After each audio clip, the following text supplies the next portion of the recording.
I was the placeholder that Chris forgot to cancel, so don't be expecting that, right? So there's a reason why I think people choose where they want to go in a certain order. I wasn't given that luxury, so good luck everybody. Why am I here? Good question. Everyone's an engineer, or are they?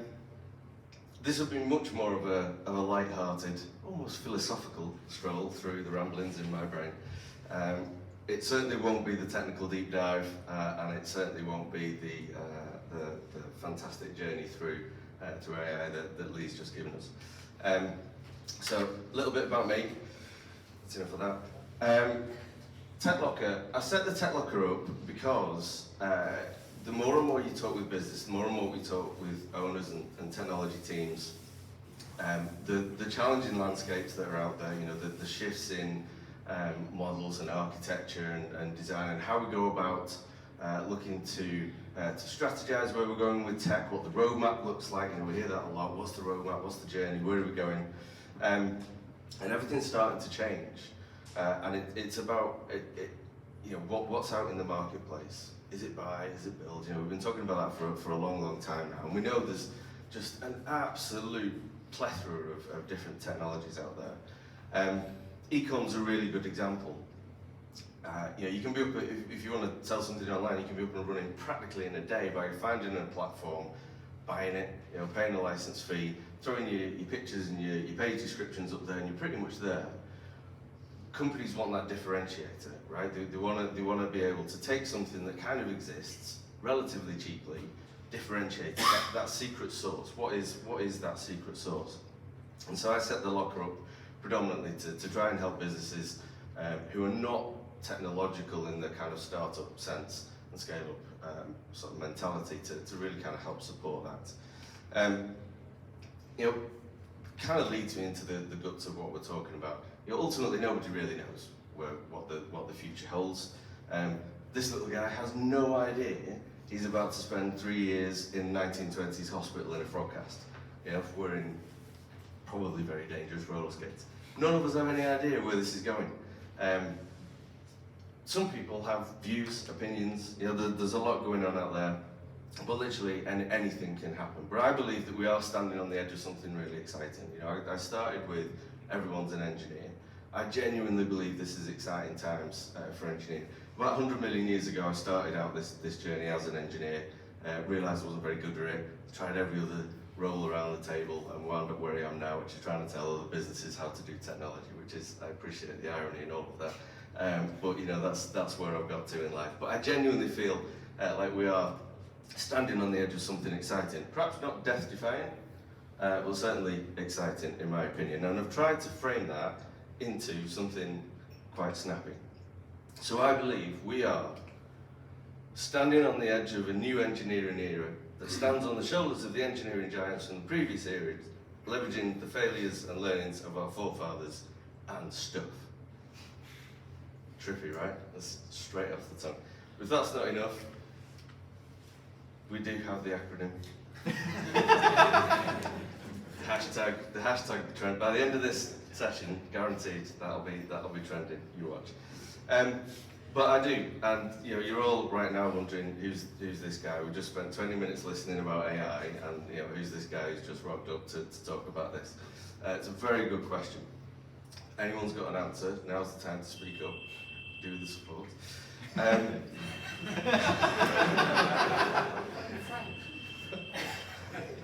Could we answer that? That might be everything I'm looking for. No? Okay. So what am I on about?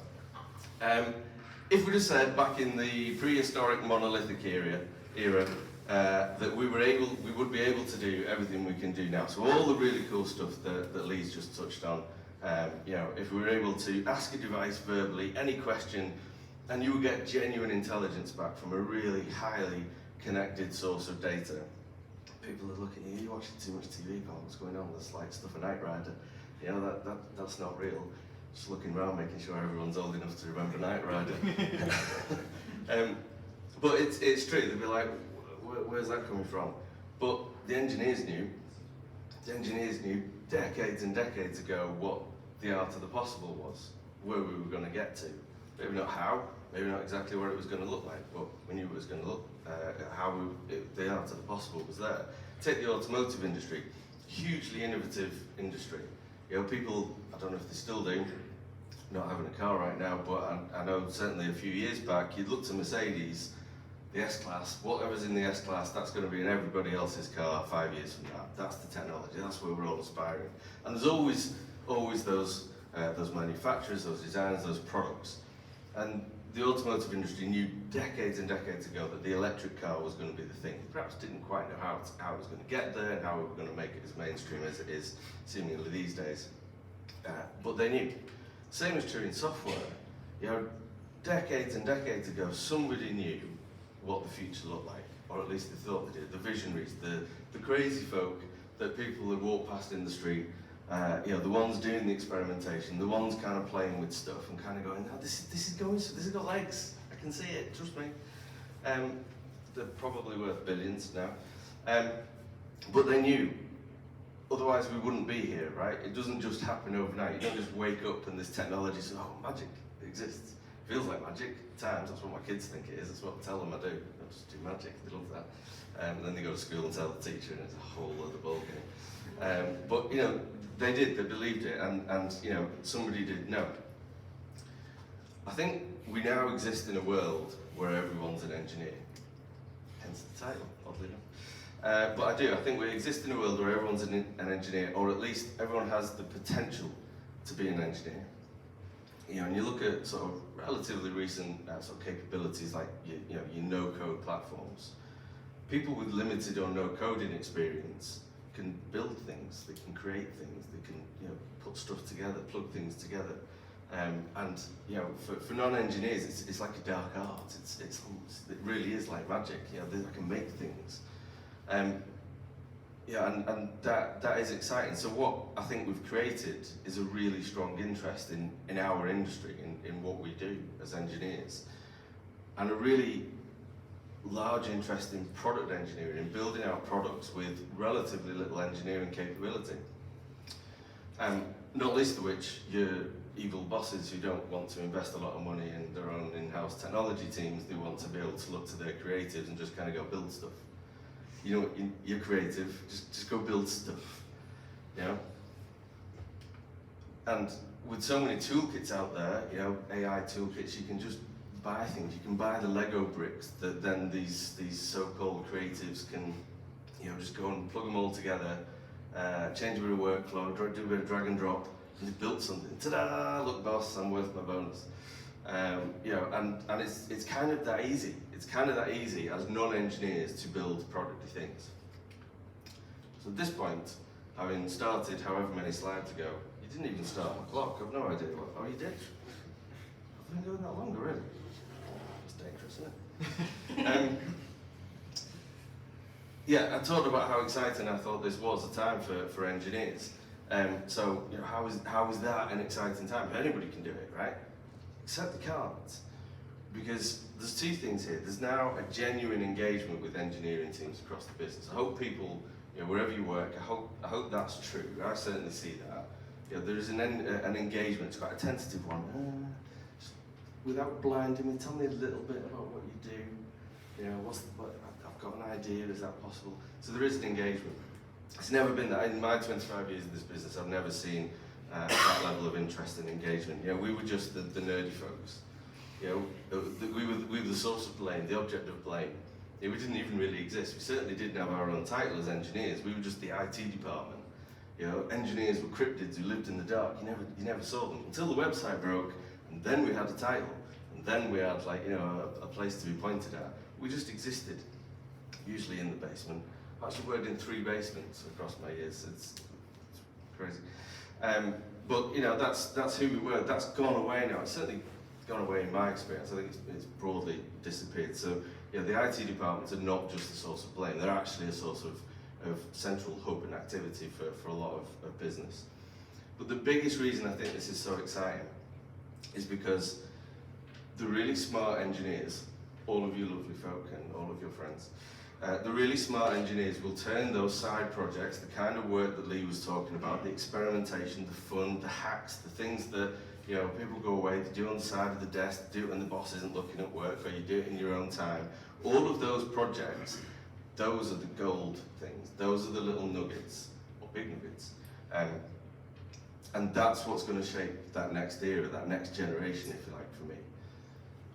Not a theorist or a purist, certainly not a chief exec running an organisation who thinks they can tell IT departments how to work. It's not going to be run like that. The industry is not necessarily going to shape the next evolution of everything we do, in my opinion. This is the genuine era of the real engineers. And I make no apologies for the use of the word real engineers. I can do a tax return, doesn't make me a real accountant. Or at least so HMRC tells me. Usually a few times a year.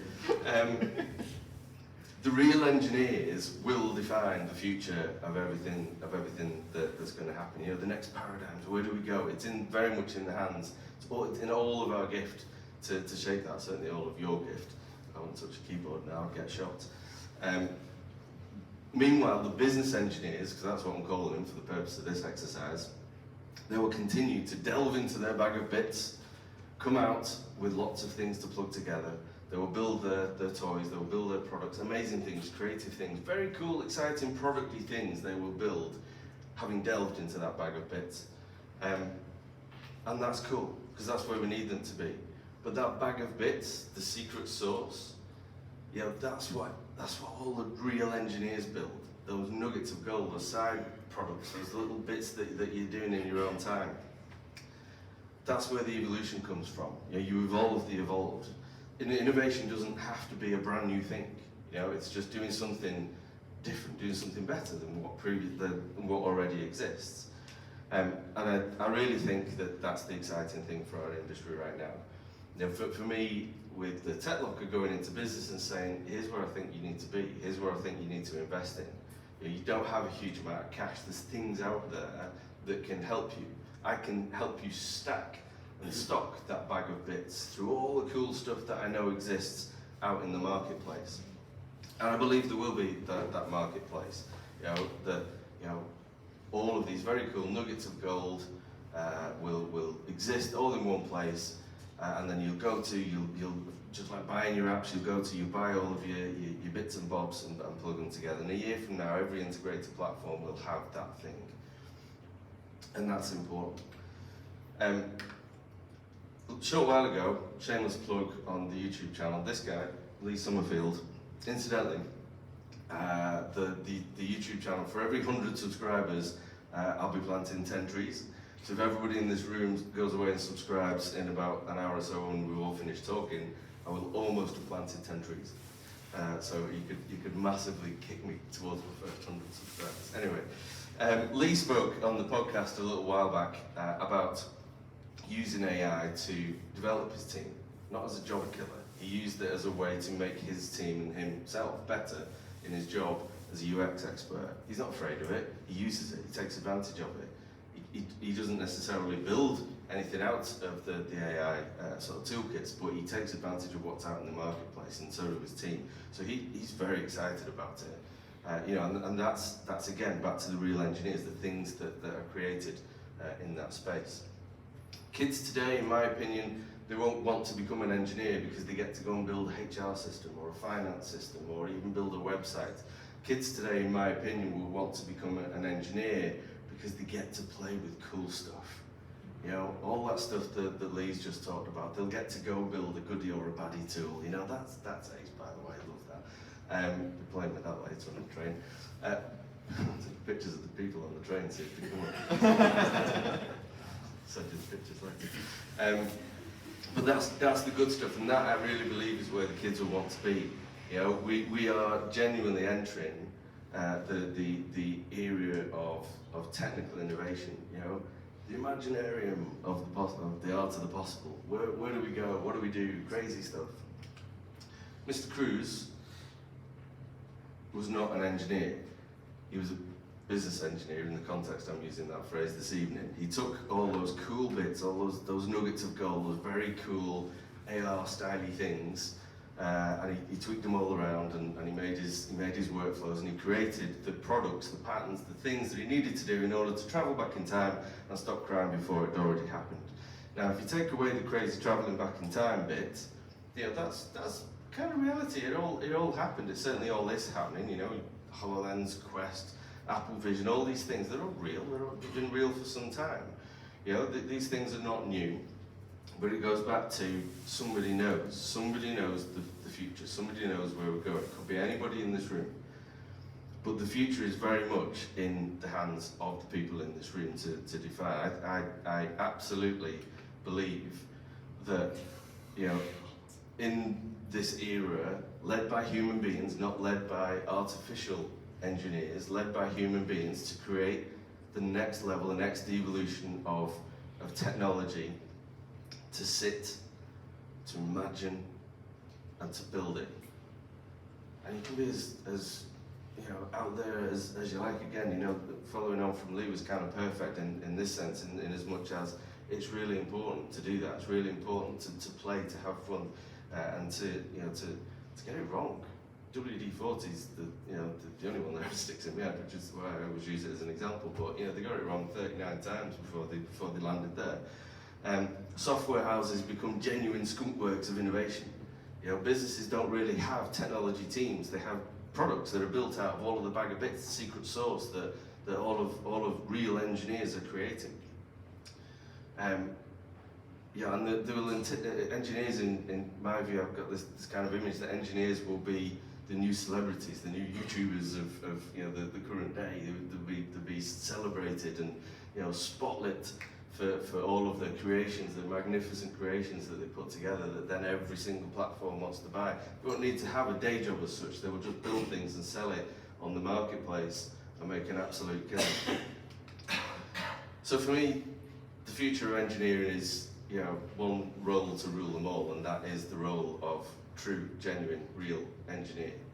And the next era and the next evolution is very much in the hands of the engineer to shape out. The CTO, the CIO becomes the most influential voice at the top table, in my opinion, because they're able to genuinely take advantage of what is out in a marketplace.